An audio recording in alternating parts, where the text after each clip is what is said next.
What's up, podcasters? Welcome back to Branding Banter, that podcast in the promo industry where you can get all the nerdy news you need to know about. And we're in for some nerdy news today, boys and girls. But I'm Jeff Franklin, National Accounts Manager with Headwear USA. And I'm Meg Erber, Director of Sales at Proforma, also one of PPAI's greatest companies to work for. Yeah, us too, but it limits. There's only so much space on the screen. Oh, yeah. Meg. Mm-hmm. And I'm Sarah Goshgarian Unruh, National Sales Manager at Stalls, which is also a good company to work for, just not the greatest company to work for. How's that? They're a great company to work for. A great company. Yeah. Yes. Awesome. And we got a special guest today, Josh Ellis, Editor-in-Chief, big honcho with all the great content that you guys are constantly pumping out. I don't know how you do your job with all that stuff that you guys are constantly pushing. So kudos to you. But Josh, we're excited to have you. You're a friend of the podcast and a returning guest. So super excited to have you. So just real quick, why don't you give us an introduction of yourself and we'll move on to the topic. Yeah. Thanks for having me. So I'm coming up on 3 years in the industry, which I know is you all would laugh at. But that's more than I expected when I started, right? I don't know that I didn't know a damn thing about promotional products when I started. And I certainly didn't know that I would be as captivated by it as I've become. But it's because the community is so great, so welcoming, and you all are among the most friendly. So thanks for being pals and having me back. Awesome. Yeah, man. It's that's one of the things I always like to ask, or used to like to ask with the podcast, is how you got started in the industry, because I think everybody has a kind of a unique story there, and it is definitely, the glue that holds everybody together is the community and how really captivating and great that the industry really is. So that's awesome to hear, especially if you weren't planning on staying that long. I'm glad you're still around. So. Yeah. All right. Well, look, this episode is brought to you by good friends over at Alpha Broder. Alpha Broder is America's leading supplier of wholesale apparel, promotional products, and in-principle goods. Alpha Broder's products build brands, causes, acknowledge achievements, and offer limitless solutions. They carry more than 6,500 styles from over 60 brands of classic and trending products like wholesale T-shirts, fleece, drinkware, bags, journals, and more. Alpha Broder is empowering their customers to brand the world through market-leading service, products, and solutions. So be sure to check them out at alphabroder.com and let them know that we sent you over there. So, Josh, since Meg has already alluded to PPAI as greatest companies to work for, that's why we're here today. And that's why we wanted to have you on, because we want to discuss it. I think we want to take a look behind the Wizard of Oz's green curtain and find out how you guys come up with these companies and, maybe some of the criteria involved and how tricky it is to sort of narrow it down. I don't know if you have, nerdy news as far as like the number of submissions and what percentage make it through and what all that criteria is, but would love to get a breakdown of it all. Yeah. So just to walk through the process of getting qualified for the list is you have to be nominated by an employee. And from there, that employee submits a full roster for the company, and we email a survey. It's the same 15-question survey that the contest has had since it started in 2011. It's everything from, I have work-life balance to I am compensated fairly. I have trust in leadership at the company, those sorts of things. I have the tools and resources I need. And then companies have to meet a certain scoring criteria. So each question, these are all it's really a statement, and then they grade their company on that statement, every employee. So everything from strongly agree, which would be a score of 1, to strongly disagree would be a score of 5. And the company has to meet a set standard that hasn't changed over time to qualify on average, right, across all 15 questions. The list has grown a ton as it's happened over the last few years. I will tell you selfishly, I think a lot of that has to do with just increased interest in PPAI media. I see our Google Analytics numbers, and a lot of more people read our stuff than they used to, and so that's a reality of it. The other reality is I think more and more companies see the value in being recognized as for their culture. The pandemic changed a lot of employees' attitudes about work and or about life, and so they don't want to work at a place that they hate, or that they don't believe in the mission of, or their and so I think companies is a positive are taking that seriously and want to be recognized for what they're doing. No, I agree. You mentioned a big uptick in PPAI media. I'm sure that's got nothing to do with the awesome editor-in-chief over there. He's like, yeah. So Josh, you mentioned the growth, right? Like, and so the list last year was 67 and this year is 106. So it's a big jump, but I know you broke it down between micro companies, tiny companies, small companies, and then medium and large.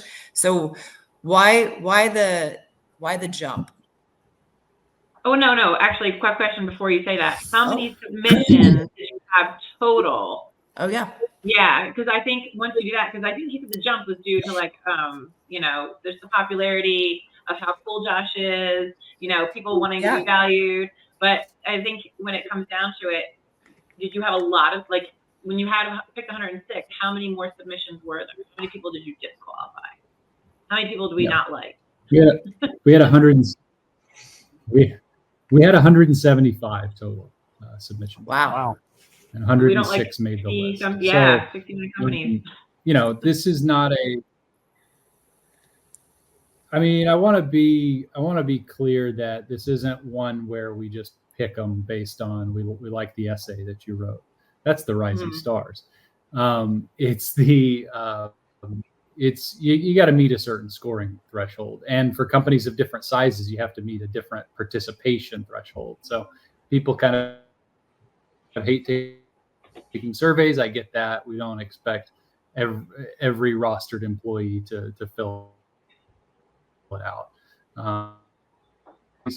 We asked less, like 20%, but a good sample of the entire roster. So it's just the number of companies that meet the participation and who scored them accurately or scored them appropriately to qualify. So who makes the final decision then? Is it the board, or is there like a voting process? Okay, now you have 175 submissions and you broke it down to 106. I mean, there's a score, but is that everything? The score that it's given? Yeah, there's no decision. It's all black and white. It's a spreadsheet that decides it. So it could be 206 next year. Okay. It's strictly the number of companies that met the criteria. Okay, so you're not even ranking them then, right? You're just like, here's all the here are all the companies in our industry that meet the criteria. This is the score, but there's no ranking, right? Yeah, we'll have as many companies as meet it can make the list. The only other criteria is you got to be a PPAI member. Okay. So, Josh, you had mentioned there's 15 questions that go out to each employee. So as the person that nominates the company, you have to, I believe, submit the roster of the employees so that they then get the survey questions.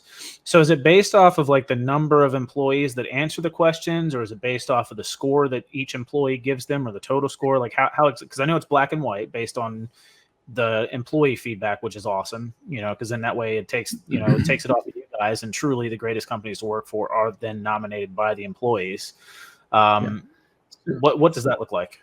So each company has to have a certain number of employees participate in the survey. And then among those participating employees, their average scores combine to create a company average on that 1 to 5 scale of strongly agree with the positive statement or strongly disagree. If they meet that score, then they're on the list. So there's a baseline. There's a baseline. Yeah. And we didn't set 67 companies as the number we're going to name last year and 106 this year. We don't control how many make the list. Gotcha. Okay. That makes sense.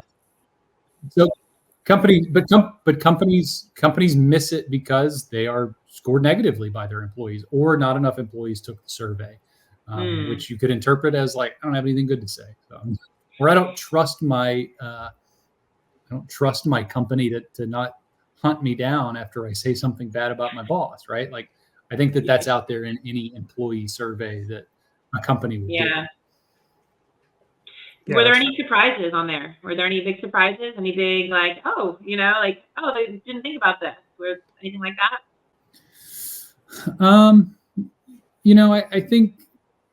I think I would not have anticipated the size growth, right? Beyond that, I think that we did see some more negativity this year. The amount of companies that failed to qualify, it's a higher rate than we've had before. And so when more companies get nominated, then maybe you get a wider range of how their employees feel. So even though we had a greater number make it, we got negative feedback on more companies. The thing that all the participating companies, I think, can grow from here is that for the first time we'll be sharing the results. So from 1 through 15, they will be able to see like how their employees scored them on their pay equity or their faith in leadership, or do they have the resources that they need, and that sort of thing. So including individual, I was going to say also individual employee comments. So they're going to get good feedback from this. So I have a question in regards to, and I didn't go through the list myself to figure out distributor supplier. What was your percentage of distributors and versus suppliers on that list? I didn't do that breakdown either. It's going to be more distributors, right? There's far more distributors on the list, but there's more distributors in the industry. It's usually we're going to get something like a 80-20 on that, but I didn't break that down exactly, because we'll take anybody. We'll take business services members.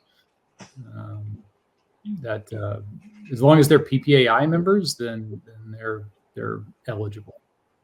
Yeah. Okay. I was thinking about percentage of participation, right? As Jeff had kind of talked about submission of like the rosters of what that looked like. Cause I know once you get into some of the suppliers, they're much larger from a company perspective of what that would look like. So all the participants, I would just say all the participants, the roster has to be a company email address. And so for some of the suppliers who have a lot of like warehouse employees or production folks who may not work that way, they don't have their full roster included. It's really just who has a company email address. Yeah, that was one thing that I was going to ask, because it's a great question. I know in years past, I don't believe you covered this or not, but has it always been broken down by micro, small, medium, and large? Or was that new to this year? So when they first started the list, this was my predecessor, Tina Filipski, who I think you all know, and the industry certainly does. They did have a set number of companies who could make it, and it was a small number. It was like 5 to 12. There's a lot of interest in getting on the list, and so over time, before I got to PPAI, they expanded that to the qualification threshold standard, right? So that sort of decision had been made a decade ago. And are the I guess criteria different for each size of the company as far as the percentage of people that have to reply and the scale? Because somebody like Performa, for instance, Meg, like how many employees do you guys have over there that would have had to have answered the survey? So I would imagine it's a lot harder to get a large percentage buy-in from when you've got a larger company that has over 75 employees.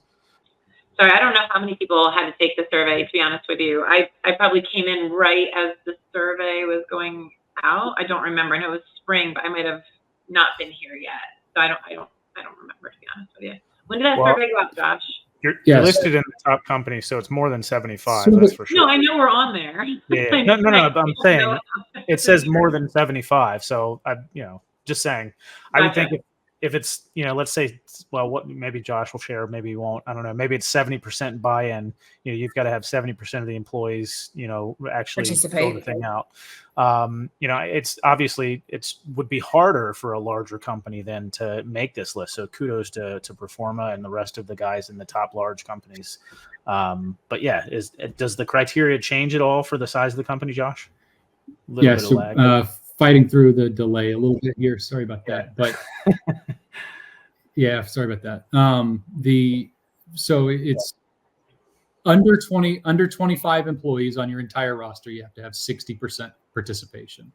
From 26 employees to 75, you have to have 40% participation, and 75 and greater, you have to have 20% participation. Okay. I will say, I think it really is evident, and I think you actually mentioned this, Josh, in the article, but it is evident about how many people in our industry are really taking this company culture thing seriously. I know at our convention, we actually had a whole session on it, and I think people want to know how to have a better company culture and to be part of that. This really is the greatest company to work for. It's great for recruiting. It's great for optics. It's great for retention. And I think when it dials into it, it's like, man, it makes people proud to see where they work from. I think when you see this, everybody on Facebook and Instagram and LinkedIn, they're all posting like, oh, we get to work for one of the greatest companies. And that goes a really long way when you get to say that. And I think it's important for the employers to take their employees seriously, because they are the the wheels. They're the potatoes of the company. They're the ones that hit the grind and make it run. Sometimes it's not just leadership; it's everyone in between. So I really like that, because I think from an outsider's perspective, if you are not filling out that survey and you only just see it online, you're like, oh, I bet they just had everybody, write a little thing. But I didn't even know that you actually send out a survey to everybody. And I think that's great. I think that shows transparency. It shows that it's real. It's not just a popularity contest. It's not like who's friends with Josh. Obviously, I would win them all, but Yeah, I think I'm glad that we did this episode. I think it brings quite a bit of clarity to people out there, because there might be smaller companies out there that don't think that they'd ever make the list. But if you've got 4 employees and they're all freaking awesome and they all love your company, you could definitely make the list. So I think it's really cool that you guys are doing it that way. I think it's great that we're able to bring that to the audience so that people do understand. And, we've revealed, the behind the scenes a little bit. So maybe you'll get a lot more submissions in the future, which would be really cool. And I think, Josh, what you had mentioned with, maybe companies getting some feedback based on, some unanimous or anonymous feedback from the employees, I think is actually a really nice way to keep your finger on the pulse of how people actually feel about your company as well, or your employees actually feel about your company. So if that is something that you could provide in the future, I think it's great value. Poor delay. Let's wrap. I think Josh is tired. Yeah. Taking a nap over there. Oh, he's back. There he is. Maybe. Nope. He's off the emails already. No.